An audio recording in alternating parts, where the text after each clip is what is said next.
Hey everyone, Kevin here. I have some urgent updates for you regarding the outbreak because in my opinion, there's only one real way to stop this damn outbreak and stop it fast. So in this video, I'm going to go through sharing the latest updates with you. I'm also going to break down what I think is going to happen in financial markets, which we kind of have already seen in the stock market, but also what I think is happening in the real estate market. Then I want to go through the plan that I have, something that I think could actually solve this outbreak fast. Then I'm gonna go into our household plans in terms of what we're doing to prepare for the outbreak, to prepare for quarantine. So we'll go through that. My wife has severe asthma and allergies. She almost died of a pneumonia at 6 years old. So the last thing we want is to see Lauren have to go to the hospital and then not actually have a hospital bed for her. So a lot of things to talk about in this video. Let's get right into it. First things first, this morning, the New York Times reported that the CDC estimates that 160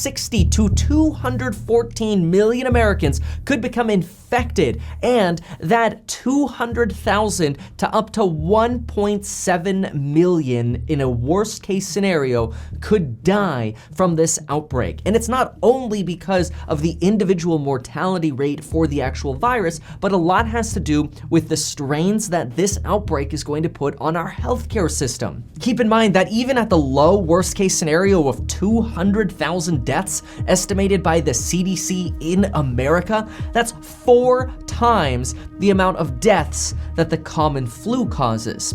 And the big thing about the common flu is the common flu happens over a period of 9 months, where this outbreak epidemic, not only is it doubling every few days, but it could create a substantial strain on our infrastructure immediately. That is, in a matter of a few weeks to a few days. The Economist believes that this outbreak could be 9 times as deadly as the normal flu. This is now so urgent that a chief operating officer for 9 hospitals in the state of Oregon is now on the hunt with his real estate team to look for vacant lots that they could set up emergency medical tents in, because they know they don't have enough beds to support the influx of healthcare needs that they might be getting hit with very, very soon. See, when we zoom out and we look at America, America has about 2.8 beds per 1,000 people. That is 2.8 hospital beds per 1,000 people in our country.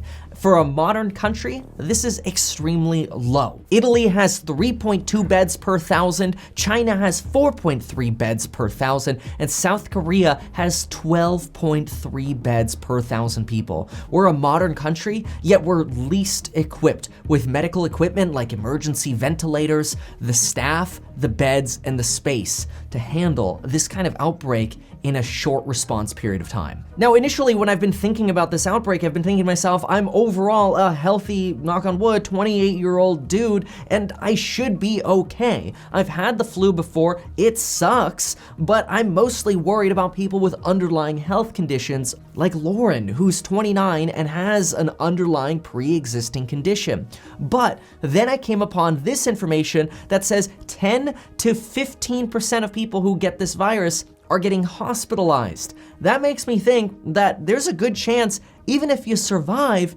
you're going through some suffering if you catch this. So minimizing the spread of this is becoming more and more important by the day. So this is where the magazine The Economist has popularized something called the flattening of the curve, which is essentially to say we want to keep cases of this outbreak below the threshold of max hospital capacity. That is, we want to spread this out and kind of make it much more like the normal flu. Spread this out, let hospitals have time to prepare, let the CDC prepare more test kits and manufacture more test kits, and knock on wood that we're going to get a vaccine sooner rather than later. But we need time for this to happen. We need time for hospitals and doctors to prepare and get ready for this, and we as households need to be able to prepare as well.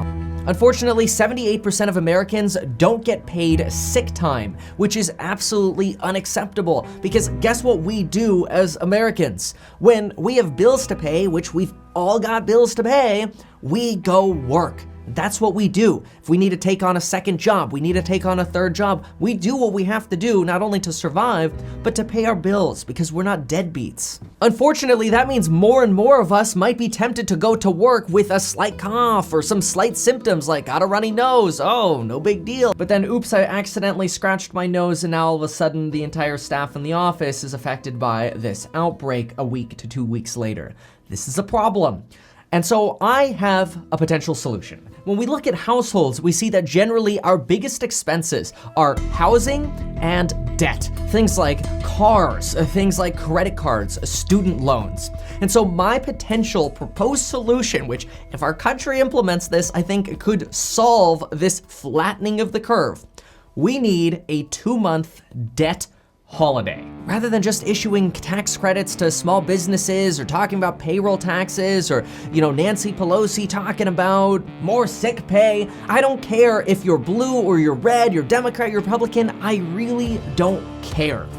I care about this outbreak affecting people's lives and our financial systems. So what is a debt holiday and how does it work? Well, a debt holiday is very simple. It basically says all mortgage payments, car payments, student loan payments, credit card payments, any kind of debt payments go on hold for, say, 60 days or 90 days. This doesn't mean that those debt payments are forgiven. It just delays the entire loan by 2 to 3 months. It's like those 2 to 3 months never happened. Then obviously, real estate landlords should pass at least that mortgage benefit onto their tenants. So that way people are protected with their housing, their car debt, their credit card payments, and people don't have to worry about having their credit scores destroyed thanks to an outbreak preventing them from being able to go to work and get paid. Unfortunately, this means we actually have to rely on our government to finally do something together. Again, I don't care if you're Republican or Democrat. We need to encourage the government, and I'm gonna show you a plan for doing this, to work together and institute a debt holiday. Now, I wanna talk a little bit about stocks, the real estate market, and then I'm gonna get into our household plan and how we can hopefully encourage the debt holiday. Now, I'm just getting ready to post this video, but I wanna interject this. Stocks have rebounded from their loss yesterday because of Donald Trump issuing a national state of emergency, which is good because stocks fall when there's uncertainty. And that's the stock fall we saw yesterday. See, risk goes down when price goes down. But the problem is we are so uncertain and we're still relatively uncertain. And to me, that uncertainty is what is depressing stock prices and valuations. After all, people say the stock market is a graph of human emotion. However, as this outbreak continues, we're still going to see a lot of emotion, a lot of tensions, and I expect a lot of stock market volatility to continue. Also, the people most affected right now are gyms, restaurants, small businesses, especially small businesses operating on thin margins, competing with Amazon, and operating potentially paycheck to paycheck. Obviously, the travel industry is getting slammed. All of these industries are suffering from what the Wall Street Journal calls a cash crunch. There's a lack of cash to get through this outbreak, which is forcing more and more of us to go out and work when we should be staying home, but we can't because we need to pay our bills. This is what the debt holiday would solve. Fortunately, banks have a decent amount of capital available thanks to the reserve requirements and the Federal Reserve injecting liquidity. Except we need that liquidity to go from banks to people. The debt holiday would solve that. Now, in terms of the actual real estate market, we have to be careful because this sort of contagion has the potential for shutting down local government centers. Our Ventura County Government Center just got shut down, and they're now only allowing e-recordings for real estate transactions. But as cities shut down, this means people's ability to conduct due diligence on real estate and to inspect real estate is going to go down in the toilet.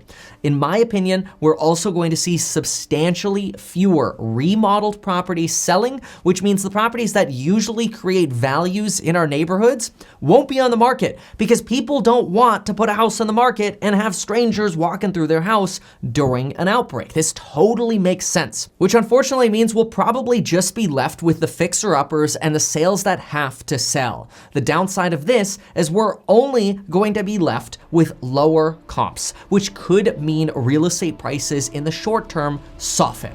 Now, I highly encourage you to stay educated, and I'm gonna go into our household plans for things to do. Obviously, you could check out the links below, use the coupon code to get educated about real estate investing, but let's stick to what's actually happening right now. Now, in terms of the overall financials, The Economist says this is not another 2008. The amount of toxic debt that exists is very small and it's easy to identify. The fundamentals of our country and our systems are strong. However, this outbreak has the potential of causing serious damage. When the CDC comes out and says 200,000 to 1.7 million people could die, we could literally take the top 10 causes of death in America and double them and have that many deaths in America as a worst case scenario based on these latest CDC estimates. That's terrible. So what should we do and how can we help? Well, here's exactly what we're doing as a household. Number one, search Google right now, write in representative for, and then your county. So for me, representative for Ventura County, senator for Ventura County.